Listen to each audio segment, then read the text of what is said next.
of year is when our fourth graders start doing biographies. I picked one today that I thought you might really enjoy and find a connection with, only it's written from the tree's point of view. This is called The Tree in the Courtyard, Looking Through Anne Frank's Window. It's by Jeff Gottsfield, illustrated by Peter McCarthy.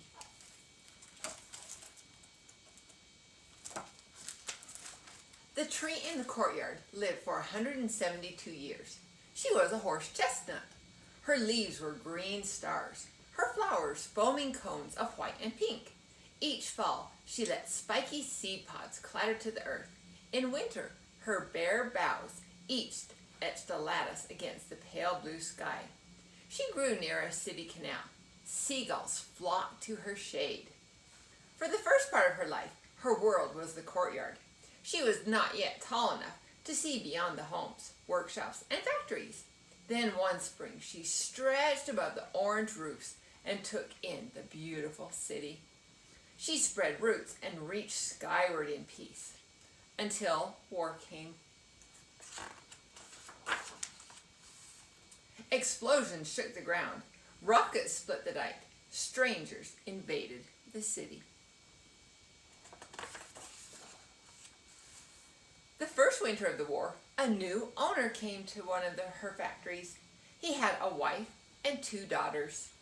The older girl was quiet and proper. The younger was lively with dark hair. When they visited the factory, she would play by the canal or write by the kitchen window. She wrote for hours. Even when her father called her, she wrote.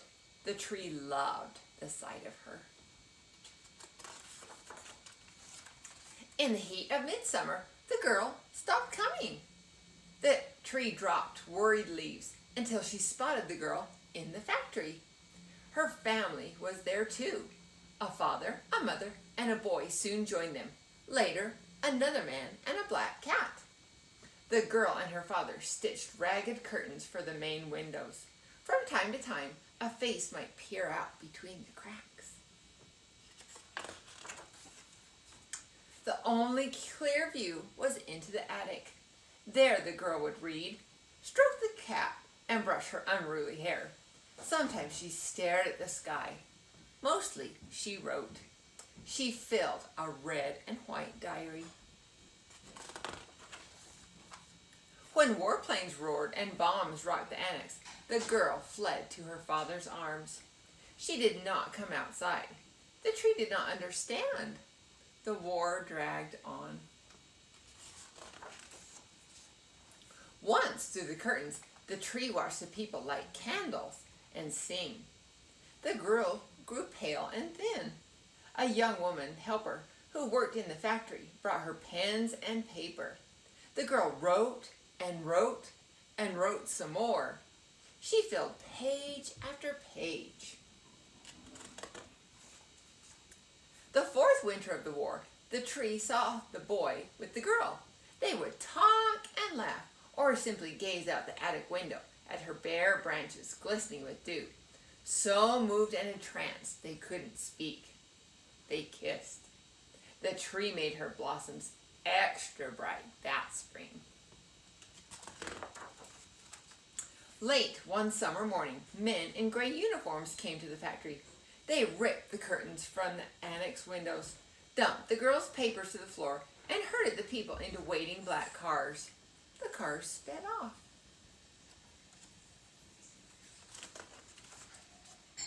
The woman from the factory gathered the girls' writing. The tree kept a vigil.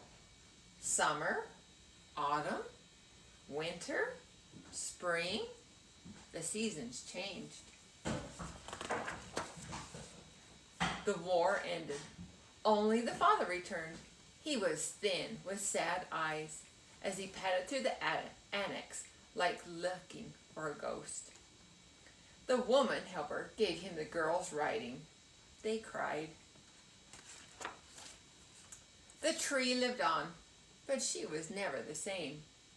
Time passed. To her surprise, other children came to the annex. They walked where the girl had walked and sat where she had sat.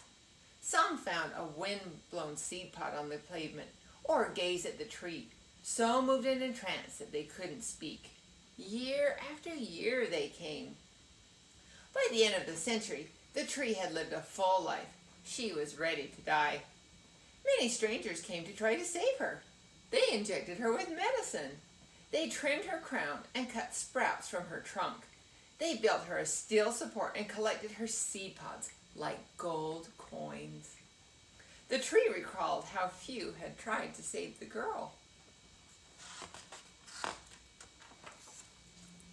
The summer the girl would have turned 81, a storm snapped the tree trunk in two.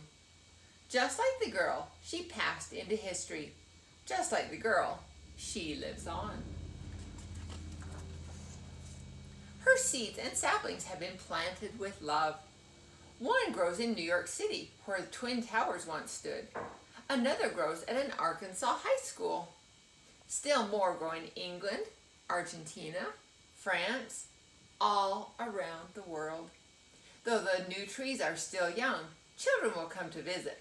They read the girl's words about a chestnut in a courtyard glistening with dew and touch their tree trunks. They are so entranced that they cannot speak. There's a picture of Anne Frank. One of the seed pods that was collected from this tree is actually in Boise at the Idaho Anne Frank Wrights Memorial Museum. So maybe if you get a chance to go to Boise, you can see one of the seeds that has created a tree from the tree that Anne Frank looked at when she was growing up.